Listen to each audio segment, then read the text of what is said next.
Hello friends, welcome to my channel UPPCS with Chauhan. तो दोस्तों, मेरा नाम है कीरत चौहान। यहाँ हम कर रहे हैं घटना चक्र की दृष्टि 2021। तो गैस ये करंट अफेयर्स की बुक है जो सितंबर 2020 से लेकर सितंबर 2021 तक की है। तो गैस इसमें अब हम कर रहे हैं अंतर्राष्ट्रीय परिदृश्य। ये पार्ट 8 है, मतलब इस बुक का पार्ट 8 है। और इसमें भी हम कर रहे हैं अंतर्राष्ट्रीय प्रकरण। इसका एक पार्ट हम कर चुके हैं अंतर्राष्ट्रीय प्रकरण का। आगे का पार्ट अब करेंगे हम। तो गाइस हमारी जो ये बुक है वो 12 दिन में कंप्लीट होनी है, जिसका आज है डे 5। तो 12 दिन में हम इसे कंप्लीट कर लेंगे। चलिए दोस्तों, फिर क्या करते हैं, स्टार्ट करने से पहले हम एक बार देख लेते हैं जो सिलेबस है हमारा। तो गाइस यहाँ पे आप देख रहे होंगे सिलेबस। राष्ट्रीय परिदृश्य जो हम कर चुके हैं, उसके बाद विधिक परिदृश्य जो हम कर चुके हैं। अंतर्राष्ट्रीय परिदृश्य में गाइस देखिए क्या है कि जो पहला वाला है अंतर्राष्ट्रीय संबंध, वो हम कर चुके हैं। अंतर्राष्ट्रीय प्रकरण, इसका एक पार्ट आ चुका है, एक पार्ट और करना है। उसके बाद बाकी के हम करेंगे। उसके बाद है आपका आर्थिक परिदृश्य है, उसके बाद आपका वैज्ञानिक परिदृश्य है। देन उत्तर प्रदेश विशेष भी इसी में कवर हो जाएगा गाइस, अलग से पढ़ने की जरूरत नहीं है, इसे हम अच्छे से करवा देंगे। संक्षिप्तियाँ आ जाएंगी। फिर आपका खेल परिदृश्य, वो भी बहुत इंपॉर्टेंट है। ठीक है दोस्तों, तो ये हो गया हमारा सिलेबस गाइस। अगर आपको वीडियो पसंद आती है तो वीडियो को लाइक करिए। जिसने भी चैनल को अभी तक सब्सक्राइब नहीं किया है तो प्लीज़ सबसे पहले चैनल को सब्सक्राइब कर लीजिए। चलिए दोस्तों, फिर हम क्या करते हैं, अब स्टार्ट करते हैं। तो गाइस यहाँ से हमारा चैप्टर स्टार्ट हो रहा है, मतलब एक पार्ट हम कर चुके हैं, आगे का पार्ट हम अंतर्राष्ट्रीय प्रकरण में कर रहे हैं। ठीक है, तो इसमें लिखा है कोविड-19 प्रदर्शन सूचकांक। तो इसमें लिखा है कोविड-19 प्रदर्शन सूचकांक का जो उद्देश्य है वह वैश्विक महामारी कोविड-19 के निपटने में देशों की सक्षमता का मूल्यांकन करना है। और इस सूचकांक के निर्माण में क्या है, आपके 6 संकेतों का प्रयोग किया गया है। ठीक है, और इसमें हम इसके आधार पर क्या है, कुल 102 देशों के प्रदर्शन का मूल्यांकन किया गया है। तो 6 संकेत कौन कौन से हैं ये हम देख लेते हैं। एक हो गया आपका पुष्ट मामले, यानी कि कन्फर्म्ड केस हो गया, मृत्यु से पुष्ट मामले। ठीक है, तो नेक्स्ट आपका है प्रति मिलियन आबादी पर पुष्ट मामले कितने हैं, और प्रति मिलियन आबादी पर मृत्यु के पुष्ट मामले कितने हैं। और फिर आपका परीक्षण यानी कि टेस्ट के अनुपात में पुष्ट मामले कितने हैं, यानी कि कितने टेस्ट करे जा रहे हैं। फिर प्रति 1000 आबादी पर परीक्षण हो रहा है, कितना हो रहा है। तो इसमें लिखा है समग्र रूप से ये संकेत विभिन्न देशों द्वारा कोविड-19 महामारी से निपटने हेतु किए गए प्रयासों का आकलन करते हैं। चलिए आइए इसमें देखते हैं कुछ पॉइंट्स। तो इसमें लिखा है कि 13 मार्च 2021 को सिडनी स्थित, यानी सिडनी कहाँ पे गए, ऑस्ट्रेलिया में। देखिएगा ऑस्ट्रेलिया का मैप खोल के देखिएगा सिडनी कहाँ पे। तो स्थित क्या है, लॉबी इंस्टीट्यूट द्वारा कोविड-19 प्रदर्शन सूचकांक जारी किया गया है। शीर्ष 5 देश की अगर हम रैंकिंग की बात करें तो कौन कौन से हैं सूचकांक में। तो गाइस इसमें है, देखिए भूटान को सबसे अधिक स्कोर मिला है जो कि है 93। उसके बाद आता है न्यूजीलैंड, फिर आता है ताइवान, देन थाईलैंड एंड फिर है साइप्रस। तो गाइस इसमें साइप्रस ढूंढिएगा कहाँ है मैप में। अब लिखा है रैंकिंग में दक्षिण एशिया की स्थिति क्या है। तो देखिए फर्स्ट नंबर पे अगर देखा जाए तो भूटान आता है दक्षिण एशिया में, और वैसे भी ओवरऑल भी देखा जाए तो भूटान ही है फर्स्ट नंबर पे। सेकंड नंबर पे जिसका प्रदर्शन है अच्छा, या मतलब प्रदर्शन अच्छा नहीं है, जिसका स्कोर ज़्यादा है वो आपका क्या है, 11वें रैंक पे कौन सा है, श्रीलंका। और दक्षिण एशिया में सेकंड नंबर पे आ जाता है ये। फिर आपका आता है नेपाल, देन पाकिस्तान, और फिर उसके बाद भारत। तो भारत में तो गई अधिकतर इन सारे देशों में सबसे ज़्यादा मामले आप किस में देख रहे थे, भारत में ही देख रहे थे। एक्चुअली आबादी भी हमारी बहुत ज़्यादा इसलिए भी। फिर आता है आपका बांग्लादेश। चलिए आगे बढ़ते हैं। फिर इसमें लिखा है रैंकिंग में दक्षिण एशिया के 2 देश यानी कि मालदीव और अफगानिस्तान को शामिल ही नहीं किया गया है। उल्लेखनीय है कि 9 जनवरी 2021 को रैंकिंग में जो है भारत को 86वें स्थान पर रखा गया है, और न्यूजीलैंड जो हमारा 2021 में जो जारी रैंकिंग है उसमें क्या है, फर्स्ट रैंक पे आता है। फिर इसमें लिखा है आर्थिक स्वतंत्रता सूचकांक 2021। तो सर्वप्रथम वर्ष 1995 में प्रकाशित जो आपका जो इंडेक्स ऑफ इकोनॉमिक फ्रीडम, एक क्या है वार्षिक रिपोर्ट है जिसका प्रकाशन वॉशिंगटन डीसी अमेरिका, देखिएगा कहाँ है मैप में, वहाँ स्थित विचार मंच द हेरिटेज फाउंडेशन द्वारा किया जाता है। ठीक है, तो इस सूचकांक के तहत विश्व के देशों की आर्थिक स्वतंत्रता का मापन 4 व्यापक नीतिगत क्षेत्रों में विभिन्न 12 मात्रक या मात्रात्मक और गुणात्मक घटकों के आधार पर किया जाता है। कितने, 12। तो गाइस ये रहे, यहाँ पे हम बात देखिए इसमें क्या लिखा है, 4 व्यापक नीतिगत क्षेत्रों में। तो देखते हैं कौन से। एक तो हो गया विधि का नियम, तो उसमें है संपत्ति का अधिकार, सरकार, सत्यनिष्ठा और न्यायिक प्रभावशीलता। फिर दूसरा आपका आता है सरकार का आकार, तो इसमें लिखा है सरकारी खर्च, फिर है कर का बोझ और राजकोषीय स्थिति। फिर आपका आता है नियामक दक्षता। तो इसमें लिखा है व्यावसायिक स्वतंत्रता, श्रम स्वतंत्रता, मौद्रिक स्वतंत्रता। देन आपका है खुले बाजार। तो इसमें लिखा है व्यापार स्वतंत्रता क्या है, कैसे है, और निवेश स्वतंत्रता कैसी है, और फिर आपका है वित्तीय स्वतंत्रता क्या है। फिर इसमें स्मरणीय तथ्यों में लिखा है कि 4 मार्च 2021 को आर्थिक स्वतंत्रता सूचकांक 2021 जारी किया गया, और सूचकांक का ये कौन सा संस्करण है, 27वां संस्करण है। तो इस सूचकांक के अंतर्गत क्या होता है, 1 जुलाई 2019 में 19 से 30 जून 2020 के दौरान विश्व के 184 जो स्वायत्त देशों की आर्थिक नीतियों और स्थितियों की तुलनात्मक अध्ययन किया गया है। कितने देश हैं गाइस, 184। ये भी आप थोड़ा सा याद रखा करिए, तो इससे आपको स्थिति का पता चलता है। सबकी तो हमें जानने की जरूरत नहीं है, लेकिन हाँ भारत की स्थिति का पता करने की हमें जरूरत होती है। फिर लिखा है हांगकांग और मकाऊ को इस वर्ष सूचकांक में शामिल ही नहीं किया गया। और उल्लेखनीय है कि आर्थिक स्वतंत्रता सूचकांक के लगातार 24 वर्षों तक प्रथम स्थान पर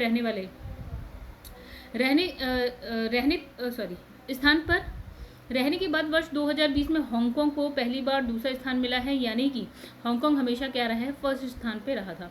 अब 5 देश की अगर बात करें तो देखिए क्या है, आपका सिंगापुर है, न्यूजीलैंड, ऑस्ट्रेलिया है, Singapore, New Zealand, Australia, Switzerland and Ireland को अत्यधिक उच्च आर्थिक स्वतंत्रता स्कोर 80 से अधिक मिला है, और क्या है, आर्थिक रूप से स्वतंत्र की श्रेणी में क्या है, वर्गीकृत किया गया है। फिर इसमें लगा 50 to 59.9 के मध्य स्कोर प्राप्त करने वाली कितनी अर्थव्यवस्था, शिक्षित अर्थव्यवस्था को प्राय गैर स्वतंत्र की श्रेणी में रखा गया है। ठीक है, कितनी अर्थव्यवस्था है, 63। फिर इसमें लिखा है धनी चीन, भारत, ब्राजील, अर्जेंटीना जैसी प्रमुख अर्थव्यवस्थाएं इस श्रेणी में शामिल है। नेक्स्ट लिखा है सूचकांक में सिंगापुर को विश्व के सबसे स्वतंत्र अर्थव्यवस्था घोषित किया गया है। उत्तर कोरिया जो है आपका कितना, उसकी रैंक है 178वां रैंक। आर्थिक रूप से विश्व की सबसे कम स्वतंत्र देश है उत्तर कोरिया, देखिएगा मैप में।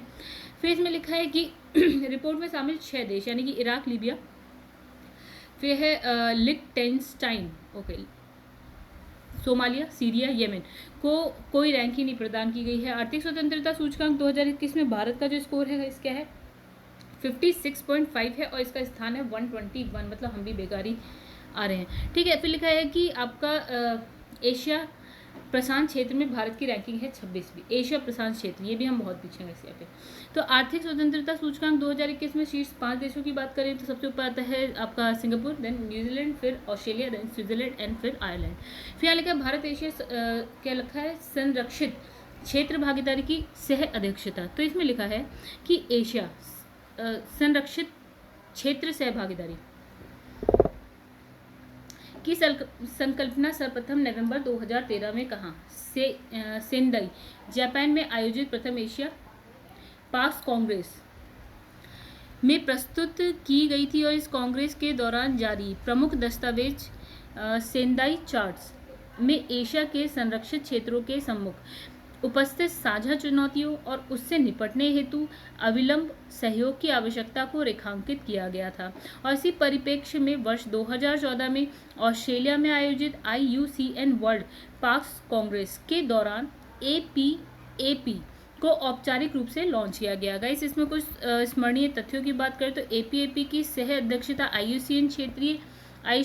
एशिया क्षेत्रीय कार्यालय के साथ जो है आपका APAP सदस्य संगठन द्वारा की जाती है। फिर इसमें लिखा है जो ये संगठन है उसको 3 वर्ष के लिए बारी बारी से APAP के सह अध्यक्ष बनने का अवसर जो है प्राप्त होता है। और 12 फरवरी 2021 को IUCN द्वारा भारत सरकार के पर्यावरण, वन और जलवायु परिवर्तन मंत्रालय को APAP का नया सह अध्यक्ष घोषित किया गया। फिर लिखा है APAP के सह अध्यक्ष के रूप में भारत की 3 वर्षीय कार्यकाल जो है नवंबर 2023 तक होगा। उल्लेखनीय है कि APAP सरकारी संरक्षित क्षेत्र एजेंसियों और अन्य हितधारकों का एक अनौपचारिक नेटवर्क है। वर्तमान में 17 देशों के कुल 21 सहकारी संगठन APAP के सदस्य हैं। चलिए आगे बढ़ते हैं हम यहाँ पे। तो इसमें लिखा है इसके अतिरिक्त APAP के 2 एसोसिएट सदस्य हैं। कौन कौन से हैं गाइस? एक तो है इंटरनेशनल सेंटर और इंटीग्रेटेड माउंटेन डेवलपमेंट, राइट। दूसरा आपका है एशियन सेंटर फॉर बायोडाइवर्सिटी। चलिए अब आगे जो आपका है नेक्स्ट है वो है म्यांमार में तख्ता पलट। तो म्यांमार में नवंबर 2020 में आम चुनाव आयोजित किए गए, ठीक है। और इस चुनाव में आंग सान सू की आंग सान सू के दल नेशनल लीग फॉर डेमोक्रेसी को बहुमत हासिल हुआ। संसद की कुल 476 सीटों में से एनएलडी को 396 सीटें मिली। कितने में से? 476 में से। तो एनएलडी की यह जीत वर्ष 2015 के आम चुनाव से भी बड़ी जीत थी, जबकि सेना समर्थित पार्टी, क्या नाम है, union solidarity and development party को वर्ष 2020 के आम चुनाव में मात्र 33 सीटें हासिल हुई। नवंबर 2020 के चुनाव में सेना का प्रदर्शन काफ़ी खराब रहा, जिसके चलते सेना ने नागरिक सरकार पर चुनावों में बड़े पैमाने पर भ्रष्टाचार का आरोप लगाकर राजनीतिक सत्ता अपने हाथ में ले ली, जबकि नागरिक सरकार के द्वारा नियुक्त संघीय चुनाव आयोग ने चुनाव में सेना के द्वारा लगाए गए किसी भी प्रकार के भ्रष्टाचार से इनकार कर दिया।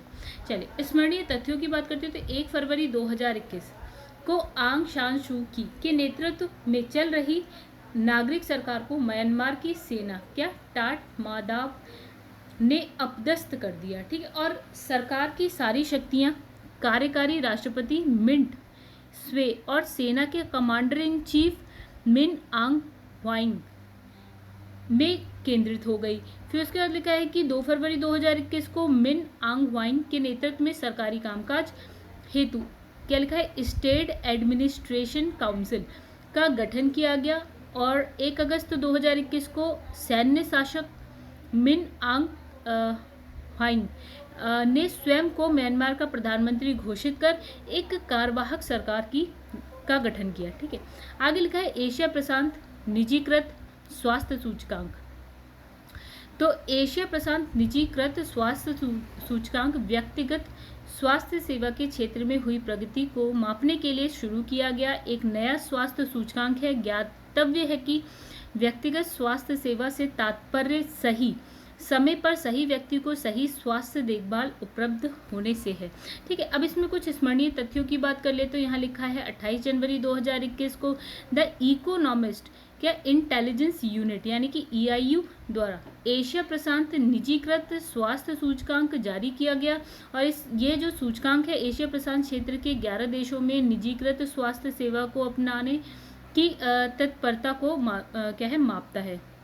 तो गाइस आगे लिखा है कि एशिया प्रशांत के ये 11 देश हैं, कौन कौन से हैं? ऑस्ट्रेलिया है, China, Japan, Bharat, Indonesia, Malaysia, Singapore, Taiwan, New Zealand, Thailand and क्या नाम है, दक्षिण कोरिया है। तो इन 11 देशों के प्रदर्शन को 4 श्रेणी में विभक्त निजीकृत स्वास्थ्य के 27 विभिन्न संकेतकों के आधार पर मापा गया है। तो ये 4 श्रेणियां हैं, स्वास्थ्य सूचना, स्वास्थ्य सेवा, निजीकृत प्रौद्योगिकी और उसके बाद है नीतिगत संदर्भ। तो इसमें है सूचकांक में शीर्ष 4 देश कौन से हैं गाइस?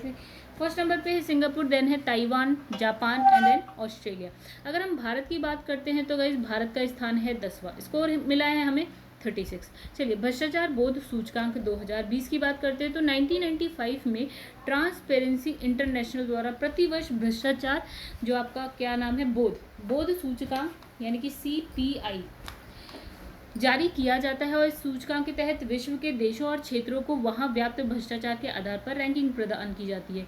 तो गाइस यहाँ पे है 28 जनवरी 2021 को ट्रांसपेरेंसी इंटरनेशनल द्वारा भ्रष्टाचार बोध सूचकांक 2020 जारी किया गया, प्रतिवर्ष जारी होने मतलब ये कौन सा संस्करण है, वो है 26वां संस्करण इस बार। फिर है आपका भ्रष्टाचार बोध सूचकांक 2020 में 13 विभिन्न सर्वेक्षणों और विशेषज्ञ मूल्यांकनों के आधार पर विश्व के 180 देशों और क्षेत्रों को सार्वजनिक क्षेत्र में व्याप्त भ्रष्टाचार के स्तर पर मतलब क्या करा गया, रैंकिंग प्रदान करी गई है। कितने देशों को? 180। तो जो स्कोर है हमें कैसे मिलेगा? 0 से 100 के अंक के बीच में मिलेगा। ठीक है, इसमें लिखा है 0 का अर्थ क्या है आपका? सर्वाधिक भ्रष्ट, और आपका 100 का अर्थ हो जाएगा सर्वाधिक ईमानदार, राइट। तो सूचकांक में देखिए सूचकांक में डेनमार्क का स्कोर 88 है, न्यूजीलैंड का स्कोर 88 है और ये दोनों क्या है, शीर्ष स्थान पे।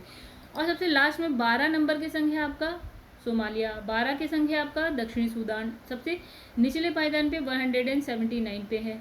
ठीक है, अब आगे बढ़ते हैं दोस्तों, ये आपको आई होप समझ में आ गया होगा। फिर लगा सबसे कम भ्रष्टाचार वाले 6 देश को अगर देखा जाए तो वैसे यहाँ पे देखिए फर्स्ट है डेनमार्क है, उसी के साथ 88 स्कोर के साथ आपका है न्यूजीलैंड, फिर आपका आता है Finland, Singapore, Sweden and Switzerland. फिर है सब भ्रष्ट देश, देखिए 5 कौन कौन, सोमालिया, दक्षिण सूडान एंड सीरिया, फिर उसके बाद है येमेन, उसके बाद है वेनेजुएला। देखिएगा इस वेनेजुएला भी इस श्रेणी में आता है। भ्रष्टाचार बोध सूचकांक 2020 में जो भारत का स्कोर है वो है 40 और हम कौन से स्थान पे आते हैं 86, हम बहुत पीछे गए, तो मतलब हम भी भ्रष्ट हैं बहुत ज़्यादा। फिर भारत के साथ क्या लिखा है, तुर्की, त्रिनिदाद और एम टोबैगो, फिर है Timor Leste, Morocco, Burkina Faso भी जो है आपका 40 अंक मिले हैं इनको, और ये भी आपका 86वें स्थान पर है। तो इसमें लिखा है कि 2019 के सूचकांक में 180 देशों की सूची में 80वें स्थान पर था। स्पष्ट है कि वर्ष 2020 में भारत की रैंकिंग में गिरावट दर्ज की गई है, मतलब पहले हम 80वें स्थान पे थे गाइस, और अब हम हो गए हैं 86वें स्थान पे हो गए हैं।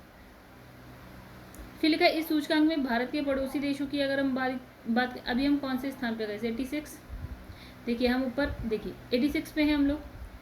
अब बाकी के देखते हैं, हम तो हैं 86 पे, तो हमसे ज़्यादा बेहतर है चाइना 78 पे है, श्रीलंका 94 हमसे बेकार है, ये तो और बेकार है, पाकिस्तान 124 पे है, और नेपाल हमारा ये भी बेकार है गाइस 117 पे है, बांग्लादेश भी हमसे बेकार है, और अफगानिस्तान 165 पे है, मतलब हम फिर भी ठीक हैं इन सब में। वहीं ब्रिक्स देशों की अगर बात करें तो गाइस हमारा स्कोर था ये, उसके बाद दक्षिण अफ्रीका हमसे सही है गाइस, और उसके बाद ब्राज़ील 94 के साथ हमसे पीछे है, और रशिया भी हमसे पीछे है, तो बाकी हम देख चुके हैं। ठीक है, अब लिखा है वैश्विक जलवायु जोखिम सूचकांक 2021। तो इसमें लिखा है वैश्विक जलवायु जो विश्व के विभिन्न देशों और भूभागों में जलवायु संबंधी मौसम घटनाओं, कौन कौन सी घटनाएं होती हैं गाइस, तूफान है, बाढ़ है, लू, गर्म हवाएं, ये सारी इसके द्वारा हुई जो क्षति है उसका आकलन करता है। ठीक है, तो इसमें लिखा है जो 25 जनवरी 2021 को जर्मनी स्थित पर्यावरण और शोध संगठन, क्या नाम है, जर्मन वॉच, द्वारा वैश्विक जलवायु जोखिम सूचकांक 2021 जारी किया गया, और प्रतिवर्ष जारी होता है, और ये क्या है आपका 16वां संस्करण है इस बार। ठीक है, चलिए आगे बढ़ते हैं हम लोग। वर्ष 2019 के दौरान मोजाम्बिक, जिम्बाब्वे एंड बहामास, तो गैस आपको मे भी शायद मोजाम्बिक पता, आप बताइएगा बहामास कहाँ है। तो यहाँ क्या है, प्रतिकूल मौसमी घटनाओं से सर्वाधिक प्रभावित हैं ये तीनों। ठीक है, तो बहामास आप बताइएगा, देखिएगा, बताने की जरूरत नहीं है, मैप में जरूर देखिएगा कहाँ पे। अब लिखा है उल्लेखनीय है कि मार्च 2019 में मोजाम्बिक, जिम्बाब्वे एंड मलावी में क्या है, प्रचंड उष्णकटिबंधीय चक्रवात, क्या नाम है, इडाई का प्रकोप झेलना पड़ा इसे, मतलब मोजाम्बिक को। 2019 की बात हो रही है मार्च की, मोजाम्बिक, जिम्बाब्वे एंड मलावी को। संयुक्त राष्ट्र महासचिव एंटोनियो गुटेरेस ने इसे अफ्रीका के इतिहास का सर्वाधिक खतरनाक जलवायु संबंधी आपदाओं में से एक घोषित किया। अब 2019 में प्रतिकूल मौसमी घटनाओं से प्रभावित शीर्ष 10 देशों में से 8 देश क्या है आपका निम्न मध्य आय वर्ग से संबंधित है, मतलब जिनकी आय काफ़ी कम है। तो गाइस 5 देशों का लिखा है यहाँ पे, तो पहले बहुत ज़्यादा प्रभावित है आपका तो गाइस इसमें रैंकिंग दे रखी है, तो सबसे ज़्यादा मोजाम्बिक की है फर्स्ट नंबर पे, सेकंड पे है जिम्बाब्वे, थर्ड नंबर पे बहामास, फोर्थ पे है गई जापान है। अब आप कहें जापान कैसे, तो गई जापान में भूकंप बहुत ज़्यादा मात्रा में आते हैं। फिर है 5 आपका मलावी। फिर लिखा है GCRI 2021 के अनुसार 2019 में प्रतिकूल मौसमी घटनाओं में सर्वाधिक प्रभावित शीर्ष 10 देशों में अगर हम भारत की बात करें तो हम 7वें नंबर पर आते हैं। अच्छे खासे चक्रवात हमारे यहाँ भी आते हैं गाइस। फिर यहाँ पे लिखा है वर्ष 2019 में भारत में 8 उष्णकटिबंधीय चक्रवात में से 6 जो है अत्यधिक विनाशकारी थे। देखिए यहाँ चक्रवात बहुत आते हैं, और सबसे ज़्यादा कहाँ आते हैं आपकी, अगर पूछा जाए अरब सागर में या बंगाल की खाड़ी में, तो गाइस बंगाल की खाड़ी में सबसे ज़्यादा आते हैं। इसमें सर्वाधिक विनाशकारी कौन सा था आपका, फानी या फैनी था। ठीक है, फैनी चक्रवात था। ठीक है, ये कब आया था, 2019 में आया था। 28 मिलियन लोगों को प्रभावित किया इसने। अब प्रभावित का मतलब ये नहीं है गाइस कि मर गए, प्रभावित का मतलब ये होता है कि कहीं क्षति पहुंची है, विस्थापित हुए हैं। ठीक है, विस्थापित तो बहुत ज़्यादा करने पड़ते हैं इसकी वजह से। अब देखिए इसमें लिखा है संयुक्त राष्ट्र नाभिकीय हथियार प्रबंधन संधि लागू। ठीक है, और इसमें लिखा है नाभिकीय हथियार प्रबंधन ही प्रतिबंध, यानी कि बैन करना।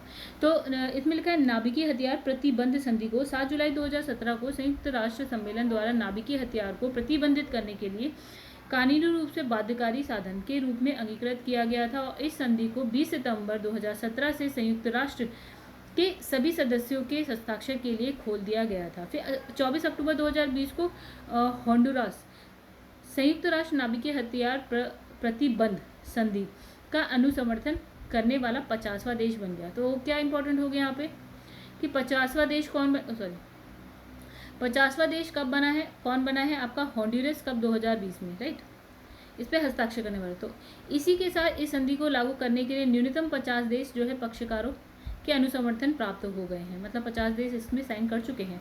अब इसमें लिखा है कि नाभिकीय हथियार को प्रतिबंधित करने वाली पहली अंतर्राष्ट्रीय संधि यानी कि UNTPNW 22 जनवरी 2021 से लागू हो गई। ठीक है, मतलब इस साल हो गई है। संयुक्त राष्ट्र की इस नाभिकीय हथियार प्रतिबंध संधि पर 20 सितंबर 2021 तक 86 देश हस्ताक्षर और 55 देशों ने अनुसमर्थन कर चुके हैं ये।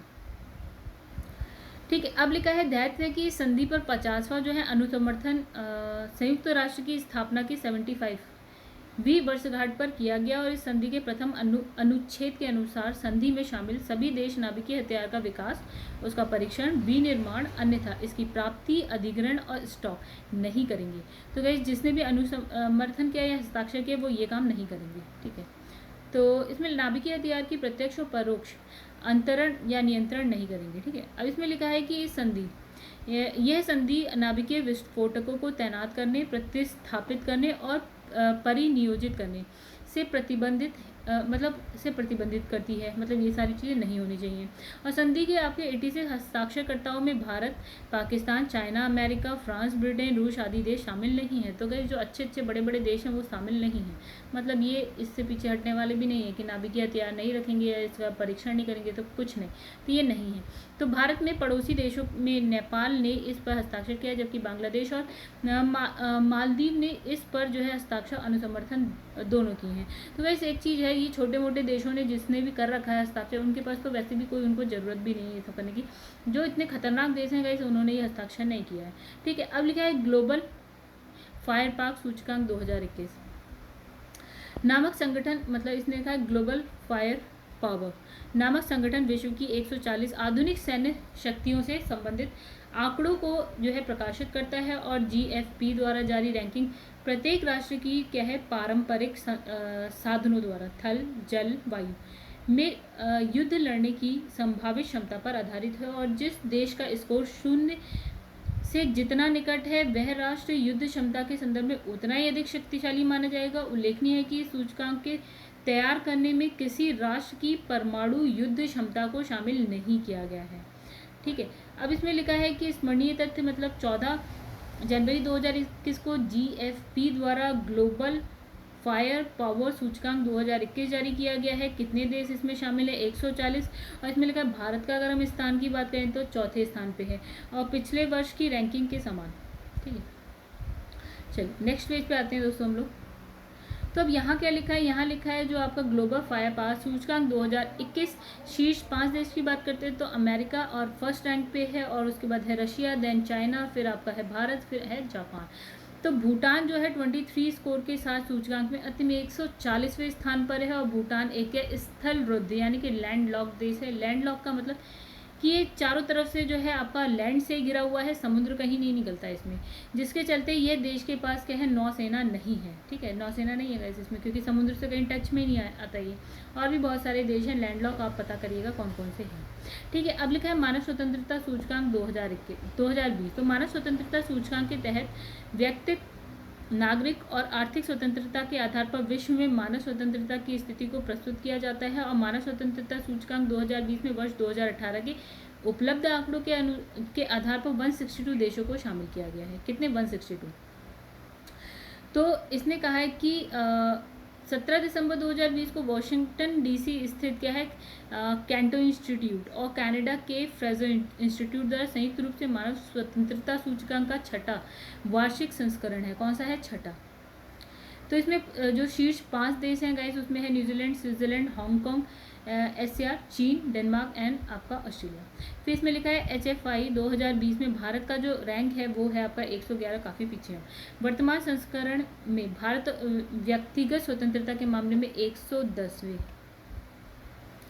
110वें और आर्थिक स्वतंत्रता के मामले में 105वें स्थान पर है। तो आगे बढ़ते हैं, लिखा है time person of the year 2020 वर्ष 1923 की स्थापित टाइम पत्रिका द्वारा वर्ष 1927 से प्रति वर्ष पर्सन ऑफ द ईयर का जो चुनाव किया जाता है। तो 1927 में पहला जो है person of the year Charles Lindberg को चुना गया था। वर्ष 1999 से पहले यानी कि पूर्व तक पत्रिका द्वारा क्रमशः man of the year, women of the year की घोषणा की जाती थी, ठीक है। और 1999 से इस पुरस्कार का पुनर्नामकरण पर्सन ऑफ द ईयर कर दिया गया। पहले मैन ऑफ द ईयर और वुमेन ऑफ द ईयर था। तो भारत की तरफ से महात्मा गांधी पहले व एकमात्र भारतीय थे जिन्हें 1930 में टाइम्स पत्रिका ने पर्सन ऑफ द ईयर चुना था। तो यानी भारत आज़ाद भी नहीं हुआ था तब। हालांकि वर्ष 2014 और 16 के time person of the year क्या लिखा है, ऑनलाइन रीडर्स पोल का विजेता भारतीय प्रधानमंत्री नरेंद्र मोदी को घोषित किया गया, यानी 2014 और 2016 में, ठीक है। अब इसमें लिखा है 10 दिसंबर 2020 को अमेरिका की प्रतिष्ठित अंतर्राष्ट्रीय पत्रिका टाइम्स द्वारा वर्ष 2020 के time person of the year की घोषणा की गई। और ये जो है इसमें 2020 में अमेरिका के 46वें जो राष्ट्रपति हैं जो बाइडेन और उपराष्ट्रपति कमला हैरिस को पर्सन ऑफ द ईयर चुना गया। तो गाइस ये तो हम लोगों के लिए अच्छा नाम है एक ये, ठीक है। फिर इसमें लिखा है फ्रैंकलिन रूजवेल्ट पहले अमेरिकी राष्ट्रपति थे जिन्हें 1932 में क्या है टाइम्स द्वारा मैन ऑफ द ईयर घोषित किया गया था। रूजवेल्ट को कुल जो है आपका 3 बार यानी 1932, 34 एंड 1941 में time man of the year क्या है घोषित किया गया था। फिर है रूजवेल्ट के बाद 9 अन्य व्यक्तियों को पहली बार अमेरिकी राष्ट्रपति चुनाव जीतने के पश्चात time person of the year घोषित किया गया, ठीक है। और ये व्यक्ति कौन थे गाइस, इसमें हम नाम देख सकते हैं, हैरी ट्रूमैन,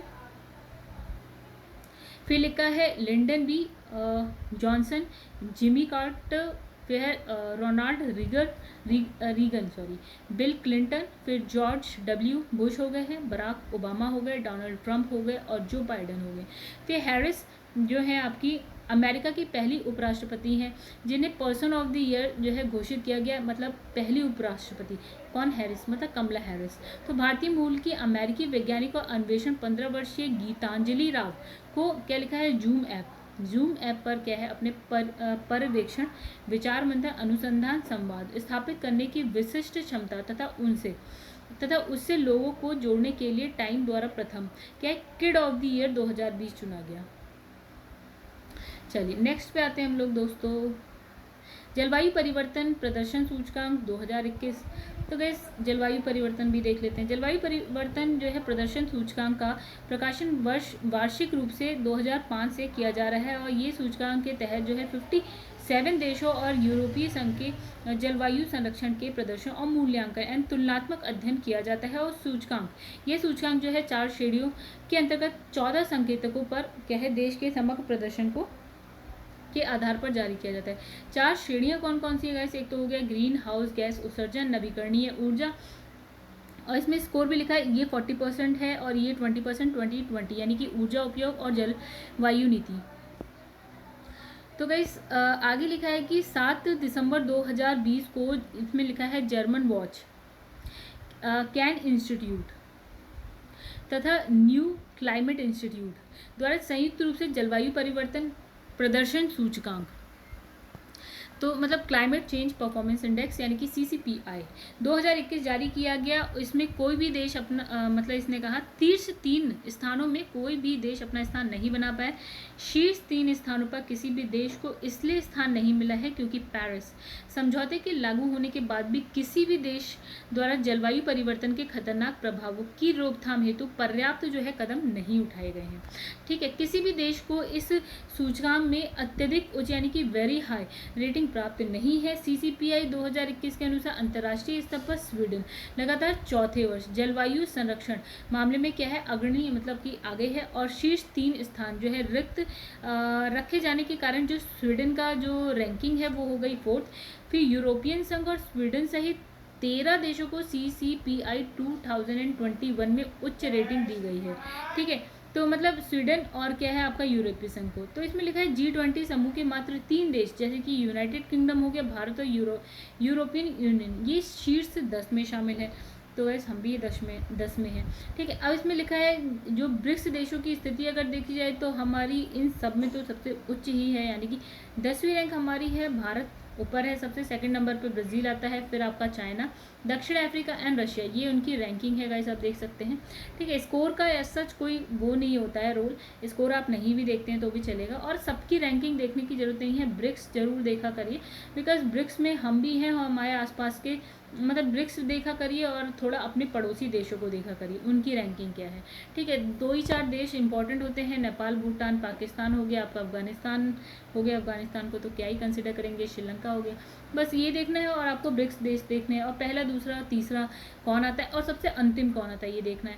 फिर जलवायु परिवर्तन प्रदर्शन सूचकांक 2021 में जो है 10वां स्थान किसका है, भारत का है। वर्ष 2020 की तुलना में भारत की रैंकिंग में 1 स्थान की गिरावट दर्ज की गई है, यानी कि पहले कितना था आपका 9वां था, अब 10वां हो गया। तो इस सूचकांक को निर्धारित करने वाली 4 श्रेणियों में भारत का प्रदर्शन निम्नवत है। तो गाइस देखिए यहाँ पे इसमें लिखा है, एक आपका रैंकिंग के हिसाब से इसमें भारत का ही दे रखा है, ग्रीन हाउस गैस का देखा जाए तो 12वें पे है, नवीकरणीय ऊर्जा के लिए देखा जाए और ऊर्जा उपयोग के लिए देखा जाए, और उसके बाद देखिए यहाँ पे लिखा है रेटिंग उच्च, मध्यम, नवीकरणीय ऊर्जा में मध्यम है, फिर आपकी ऊर्जा उपयोग में उच्च है, आपकी जलवायु नीति में भी उच्च है। फिर लिखा है वैश्विक आतंकवाद सूचकांक 2020 की बात करते हैं, तो लिखा है 25 नवंबर 2020 को institute for economics and peace द्वारा क्या है आपका वैश्विक आतंकवाद सूचकांक जो है जारी किया गया 2020, राइट। तो प्रतिवर्ष जारी किया जाता है और 8वां संस्करण है ये, ठीक है। और लिखा है प्रस्तुत रिपोर्ट में वर्ष 1970 से लेकर 2019 के आतंकवाद के वैश्विक स्वरूप और प्रवृत्तियों का संक्षिप्त विवरण प्रस्तुत किया गया है। और इसमें देश कितने हैं जिसको इंक्लूड किया गया है, वो है गाइस 163, ठीक है। तो इसमें क्या है, आतंकवाद के प्रभाव का अध्ययन और विश्लेषण करता है। तो वर्ष 2019 में आतंकवाद में वैश्विक आर्थिक क्षति विगत वर्ष की तुलना में कितनी 25% घटकर कितनी हो गई है आपकी, मतलब विगत वर्ष में 25% घटकर $26.4 मिलियन रही आर्थिक क्षति है। आर्थिक क्षति कितनी थी, ठीक है। फिर लिखा है 2018 की बात ही 2019 में तालिबान विश्व का सर्वाधिक खतरनाक आतंकवादी था, संगठन है, ठीक है। और गाइस तालिबान का अर्थ क्या होता है ये जरूर देखिएगा। तालिबान का अर्थ होता है ग्रुप ऑफ स्टूडेंट्स, यानी कि छात्रों का समूह, ठीक है। और इसमें लिखा है वर्ष 2019 में अफगानिस्तान सर्वाधिक आतंकवाद प्रभावित देश रहा है, और अब तो है ही गाइस, अब तो तालिबान का ही शासन चल रहा है उस पर।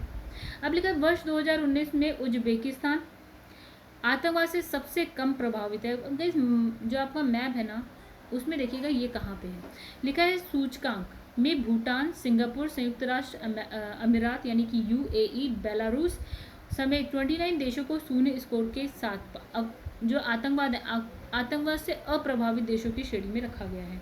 तो गाइस भूटान है हमारा पड़ोसी। फिर इसमें लिखा है कि आतंकवाद से सर्वाधिक प्रभावित शीर्ष 10 देशों की बात करें तो सबसे ज़्यादा है अफगानिस्तान, और अब तो सरकारी वहाँ पे तालिबान की है।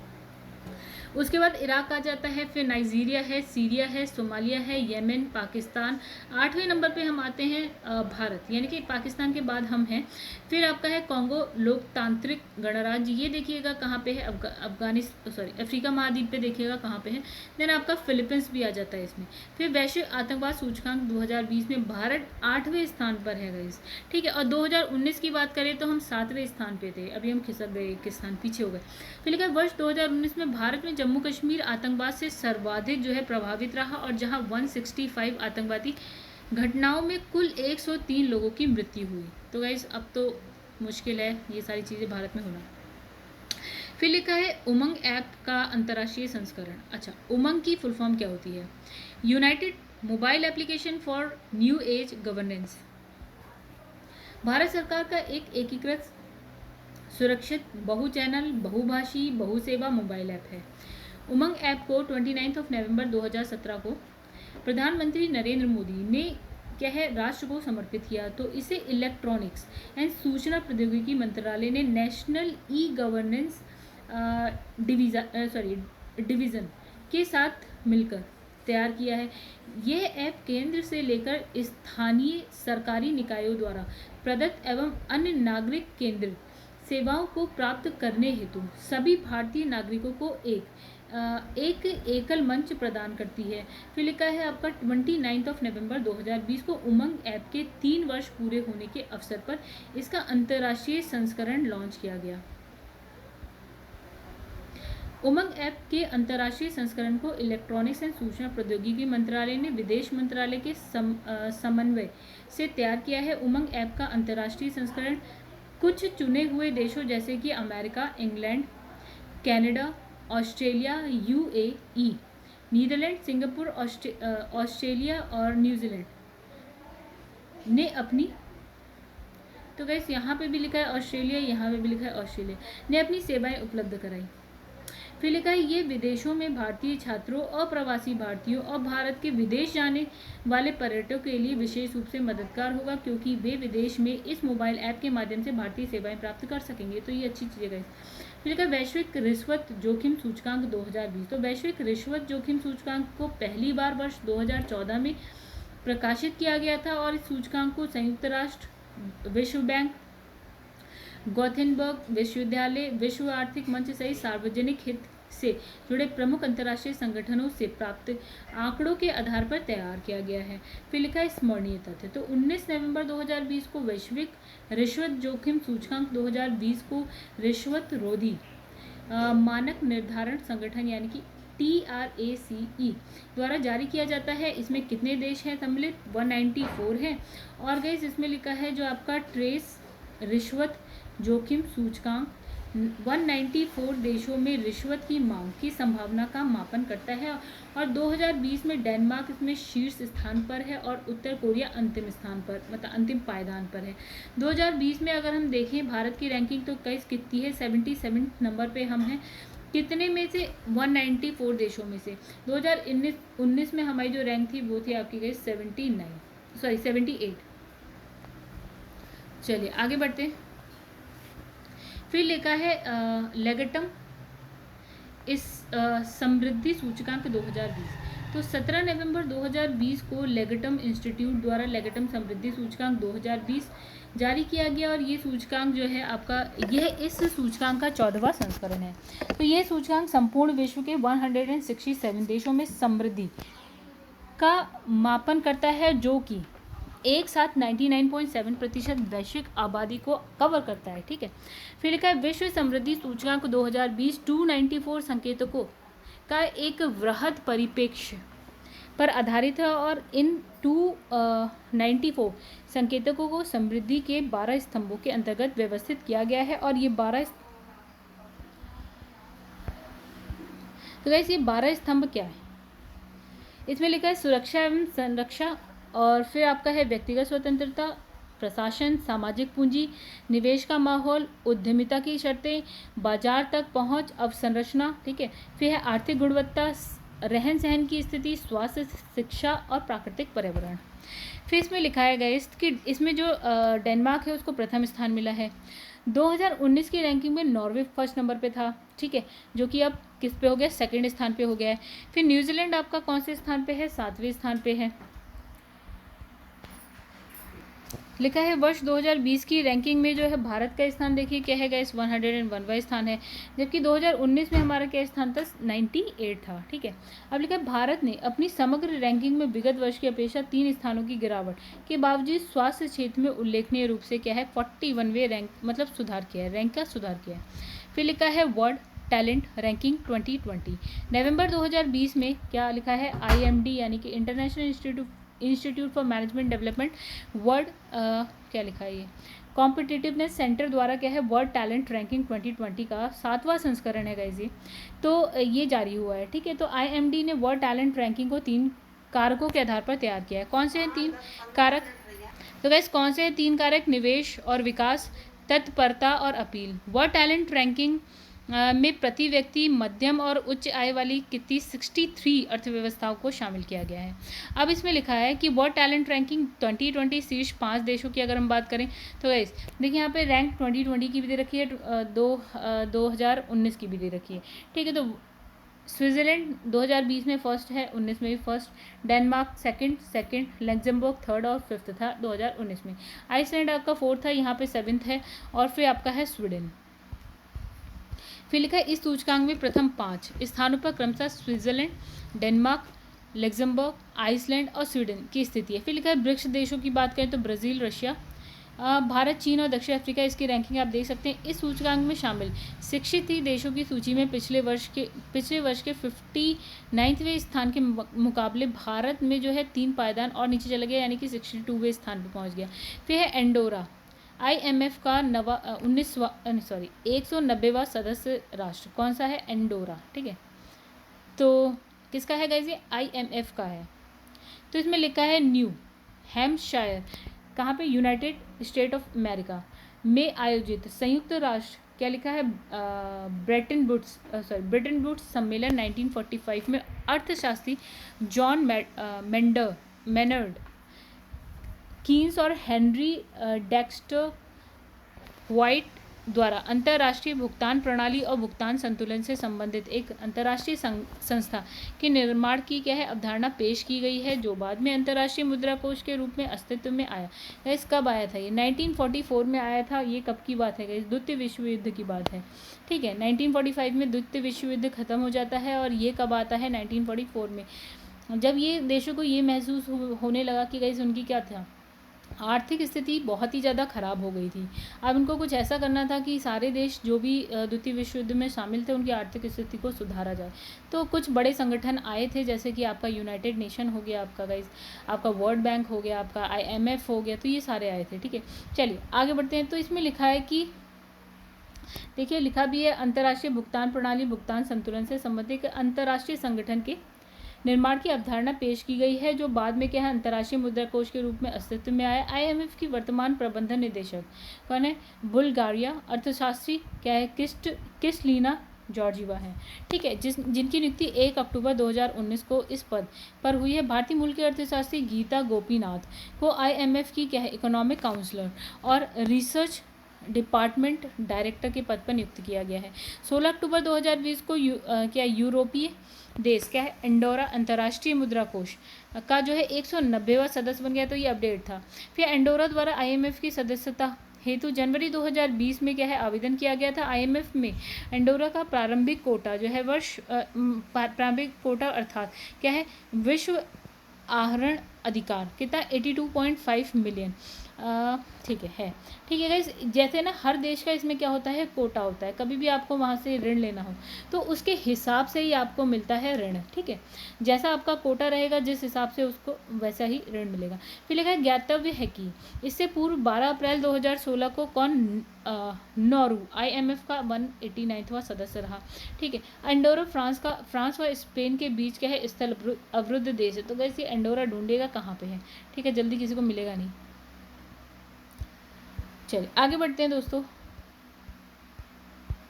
फिर लिखा है ये यूरोप में स्थित छठा सबसे छोटा देश है। ठीक है, फिर अपने छोटे क्षेत्र के बावजूद ही यूरोप में स्थित सबसे बड़ा क्या है माइक्रो स्टेट। एंडोरा यूरोपीय यूनियन का सदस्य नहीं है, किंतु ये क्या है यूरो का प्रयोग करता है, यानी कि मुद्रा जो है इसकी यूरो है। फिर लिखा है कजाकिस्तान CICA का नया अध्यक्ष बना। ठीक है, यानी कि लिखा है CICA एशिया में शांति सुरक्षा और स्थिरता को बढ़ावा देने हेतु क्या लिखा है सहयोग के विस्तार के लिए गठित एक बहुराष्ट्रीय मंच है। 5 अक्टूबर 1992 को संयुक्त राष्ट्र महासभा के 47वें सत्र में कजाकिस्तान के प्रथम प्रधानमंत्री क्या नाम है नूर सुल्तान नजरबायेव द्वारा सीका नामक संगठन को मूर्त रूप देने का विचार प्रस्तुत किया गया। और इस क्षेत्रीय संगठन का सचिवालय कहाँ है? कजाकिस्तान के नूर सुल्तान में अवस्थित है। ठीक है, स्मरणीय तथ्य यानी कि 24 सितंबर 2020 को कजाकिस्तान द्वारा सीका की अध्यक्षता कजाकिस्तान को सौंपी गई है। तो गाइस यहाँ पे क्या लिखा है? यहाँ लिखा है conference on interaction and confidence building measure in Asia. फिर इसमें लिखा है कि नवयुक्त अध्यक्ष कजाकिस्तान का कार्यकाल 2020 से 22 तक रहेगा, जबकि तजाकिस्तान इस पद पर 18 से 20 तक था, यानी कि 2018 से 20। तो इसमें लिखा है कजाकिस्तान वर्ष 2002 से 2010 के दौरान CICA का अध्यक्ष रह चुका है गाइस। ठीक है, अभी दोबारा आ गया है। ठीक है। अब लिखा है जब तुर्की 2010 से 2014 तक और चीन जो है 14 से 18 तक अध्यक्ष था। अब लिखा है इसमें देशों की संख्या कितनी है, 27 है। 8 देश एवं संयुक्त राष्ट्र सहित 5 बहुराष्ट्रीय संगठनों को जो है इसमें पर्यवेक्षक का दर्जा दिया गया है। और भारत 1999 में सीका का क्या हुआ की शुरुआत में इसका सदस्य बना था। अब लिखा है कि आपका संयुक्त राष्ट्र संघ के 75 वर्ष हो गए। 50 देशों के प्रतिनिधियों द्वारा कब, देखिएगा ये वही है आपका 1945 की बात हो रही है, जब सेकेंड विश्व युद्ध खत्म होता है उसके बाद की। तो 26 जून 1945 को UN चार्टर के अध्यक्षता किए गए, ठीक, पर सॉरी वैसे यहाँ लिखा है UN चार्टर पर हस्ताक्षर किए गए। पोलैंड जो कि इस कॉन्फ्रेंस में शामिल नहीं हो सकता था ने बाद में इस चार्टर पर हस्ताक्षर किया और संयुक्त राष्ट्र के मूल 51 संस्थापक सदस्यों में से एक बन गया, ठीक है। और संयुक्त परिषद के 5 स्थायी सदस्य, देखिएगा इसमें कुछ होते हैं आपका परमानेंट होते हैं और कुछ जो परमानेंट नहीं है। तो 5 होते हैं परमानेंट। तो उसमें कौन कौन आता है, देखिए उस वक्त जो स्ट्रॉन्ग कंट्रीज़ थी ना वो उस वक्त परमानेंट जो सदस्य थी वो बन गई हैं। जैसे उस वक्त चाइना स्ट्रॉन्ग था, आपका फ्रांस था, आपका क्या है रशिया उस वक्त क्या था, आपका USSR था, फिर उसके बाद आपका है यूनाइटेड किंगडम और अमेरिका तथा अन्य अधिकांश हस्ताक्षरकर्ताओं द्वारा UN चार्टर का अनुसमर्थन किए जाने के पश्चात 24 अक्टूबर 1945 को संयुक्त राष्ट्र आधिकारिक रूप से संयुक्त राष्ट्र क्या होता है, अस्तित्व में आ जाता है। UN चार्टर के लागू होने के उपलक्ष्य में वर्ष 1948 से प्रतिवर्ष 24 अक्टूबर को संयुक्त राष्ट्र दिवस कब मनाया जाता है गाइस, ये भी याद रखिएगा, 24 अक्टूबर यूनाइटेड नेशन डे। तो लिखा है कि 2020 में संयुक्त राष्ट्र की स्थापना के कितने 75वीं वर्षगांठ थी। और इसके उपलक्ष्य में क्या होता है, 21 सितंबर 2020 को संयुक्त राष्ट्र महासभा की 1 दिवसीय उच्च स्तरीय बैठक आयोजित की जाती है। तो 15 से 30 सितंबर 2020 के मध्य संयुक्त राष्ट्र महासभा के 75वें अधिवेशन का आयोजन किया गया।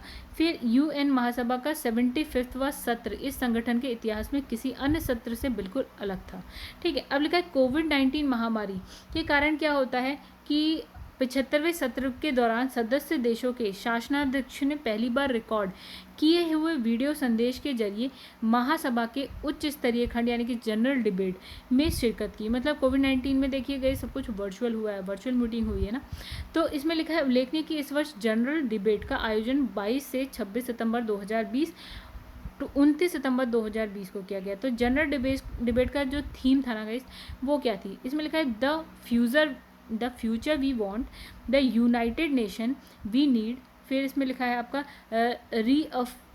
रीअफर्मिंग our collective commitment and multilateralism, ठीक है, ये इसकी थीम है।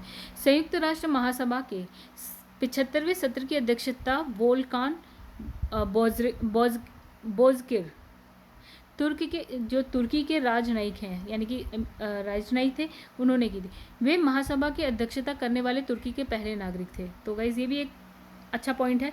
संयुक्त राष्ट्र की 75वीं वर्षगांठ के उपलक्ष्य में आयोजित महासभा की उच्च स्तरीय बैठक को प्रधानमंत्री नरेंद्र मोदी ने वीडियो संदेश के माध्यम से संबोधित किया। तो ये भी आपका इम्पॉर्टेंट पॉइंट हो जाता है। तो संयुक्त राष्ट्र संघ की 75वीं वर्षगांठ के अवसर पर 30 सितंबर 2020 को संयुक्त राष्ट्र जैव विविधता शिखर सम्मेलन का आयोजन किया गया। इस शिखर सम्मेलन में जैव विविधता अभिसमन यानी कि CBD यानी कि आपका क्या है कन्वेंशन ऑन बायोडाइवर्सिटी के पक्षकार देशों के राष्ट्राध्यक्षों या मंत्री स्तरीय प्रतिनिधियों ने प्रतिभाग किया।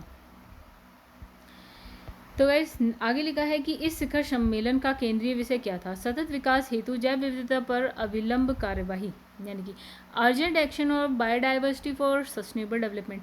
केंद्रीय संचार मंत्रालय के अधीन डाक विभाग ने 23 अक्टूबर 2020 को संयुक्त राष्ट्र की 75वीं वर्षगांठ में के उपलक्ष्य में स्मारक डाक टिकट जारी किया।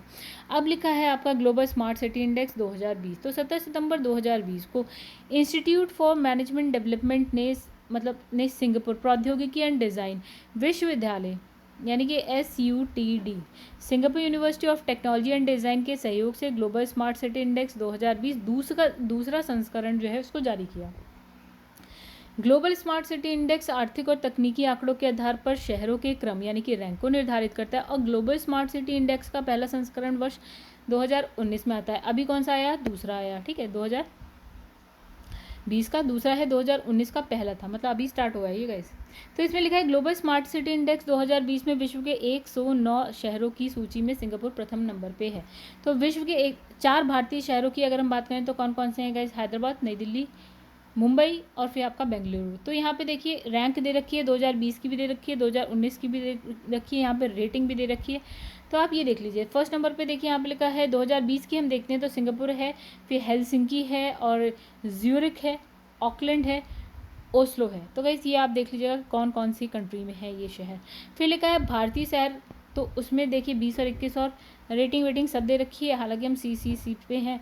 हैदराबाद है, नई दिल्ली है, मुंबई है, बेंगलुरु है। आइए फिर लिखा है अब्राहम समझौता। चलिए इसमें लिखा है 13 अगस्त 2020 को द्विपक्षीय संबंधों को पूर्णतः सामान्य करने हेतु इजराइल और संयुक्त अरब अमीरात यानी कि यूएई के मध्य शांति समझौते की घोषणा की गई और 11 सितंबर 2020 को बहरीन, तो गाइस ये देखिएगा बहरीन कहाँ पे है, छोटा सा कहीं पे है, लैंड आइसलैंड कर थोड़ा सा आइलैंड सा है बहरीन, ने भी यूएई के अनुसरण करते हुए इजराइल के साथ शांति समझौते की घोषणा की है।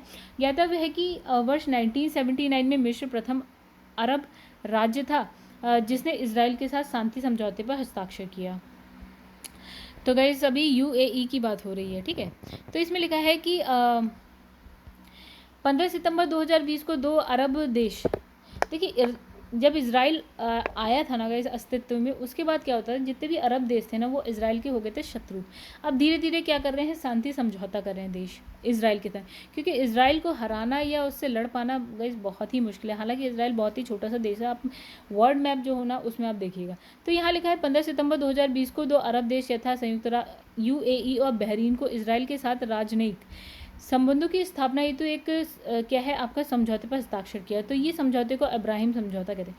तो गाइस कौन कौन 2 अरब देश कौन कौन से हैं? यूएई और बहरीन है, ठीक है। अब 1994 में क्या होता है, 1994 के बाद इजराइल और अरब देशों के मध्य हस्ताक्षरित ये पहला समझौता था। अब 1994 में इजराइल और जॉर्डन के मध्य क्या है, शांति समझौते पर हस्ताक्षर किया। अब धीरे धीरे जो देश है ना अरब इजराइल के आसपास के, वो उसके संग शांति समझौते पर हस्ताक्षर कर रहे हैं। तो इसकी मध्यस्थता अमेरिका द्वारा की गई। अब लिखा वॉशिंगटन अमेरिका, इसे व्हाइट हाउस के साउथ लॉन में आयोजित एक समारोह में अब्राहम समझौता क्या है हस्ताक्षरित हुआ। तो 23 अक्टूबर 2020 को अमेरिका के मध्यस्थता में सूडान ने भी इजराइल के साथ शांति समझौता किया। अब वैसे ये कोई अरब देश नहीं है, आप देखिएगा ये है कहाँ, ये है अफ्रीका में, देखिएगा एक बार कहाँ है। इसके प्रति उत्तर में अमेरिका ने 14 दिसंबर 2020 को सूडान को आतंकवाद के प्रायोजक राज्यों की सूची से क्या है आधिकारिक रूप से बाहर कर दिया, मतलब खुश हो गया अमेरिका, ठीक है। अब इसमें लिखा है कि 11 दिसंबर 2020 को अमेरिकी मध्यस्थता में यहाँ लिखा है मोरक्को। अब मोरक्को भी देखिएगा गाइस कहाँ है, ने भी इजराइल के साथ शांति समझौता किया, ठीक है। मोरक्को भी आपका मिलेगा अफ्रीका में मिलेगा आपको। फिर लिखा है ये समझौता यूएई और बहरीन को इजराइल में अपना दूतावास स्थापित करने की अनुमति देगा। पर्यटन, व्यापार, स्वास्थ्य और क्या है सुरक्षा सहित अन्य कई क्षेत्रों में क्या है आपसी सहयोग को बढ़ावा देगा। तो इस समझौते के अनुसार इजराइल ने वेस्ट बैंक की बस्तियों को इजराइल से जोड़ने की अपनी योजना को स्थगित कर दिया, ठीक है गाइस। अब ये वेस्ट बैंक भी देखिएगा, अभी इजराइल और फिलिस्तीन का जो वो हुआ था के बीच जो वॉर हो रही थी ना, तो उस वक्त ये सारे नाम आपने सुने होंगे शायद, वेस्ट बैंक, ठीक है। तो लिखा है इस समझौते के माध्यम से पूरे विश्व में मुसलमानों के लिए इजराइल के ऐतिहासिक स्थल का दौरा करने और यरूशलेम फिलिस्तीनी गैस यहाँ पे लिखा है यरूशलेम में अल अक्सा मस्जिद में जो है प्रार्थना करने का रास्ता साफ हो गया, ठीक है। तो यरूशलेम और इजराइल की कहानी है सारी की सारी। तो गैस यहाँ पे देखिए क्या है कि हमारा जो ये पूरा आर्थिक प्रकरण है वो जो आपका अंतर्राष्ट्रीय प्रकरण है वो समाप्त हो जाता है। गैस अगर आपको वीडियो पसंद आई तो उसे लाइक करिएगा, पसंद आई तो कमेंट करके बताइएगा, पसंद आई हो तो इसे शेयर भी करिएगा, और जिसने भी चैनल को सब्सक्राइब नहीं किया है गैस सब्सक्राइब कर लीजिएगा। जो मेरे चैनल है वो है #UPPCS with Chauhan for all government exam. तो गैस यहाँ पे हम करते हैं इस जो बुक है उसको ख़त्म करते हैं। एक बार हम देख लेते हैं गैस सिलेबस कि नेक्स्ट हम क्या करने जा रहे हैं। तो नेक्स्ट हम अंतर्राष्ट्रीय परिदृश्य में ही अंतर्राष्ट्रीय सम्मेलन की बात करेंगे, ठीक है। काफ़ी बड़ा है, अभी भी गाइस काफ़ी पेजेस हैं। चलिए धीरे धीरे सब खत्म हो जाएगा गाइस। हम नेक्स्ट वीडियो में मिलेंगे अपने नेक्स्ट पार्ट के साथ। तब तक के लिए धन्यवाद। आज की ये पहली वीडियो थी, अब हम दूसरी वीडियो लाएंगे, ठीक है, वो भी आज आ जाएगी। तो चलिए दोस्तों, तब तक के लिए धन्यवाद।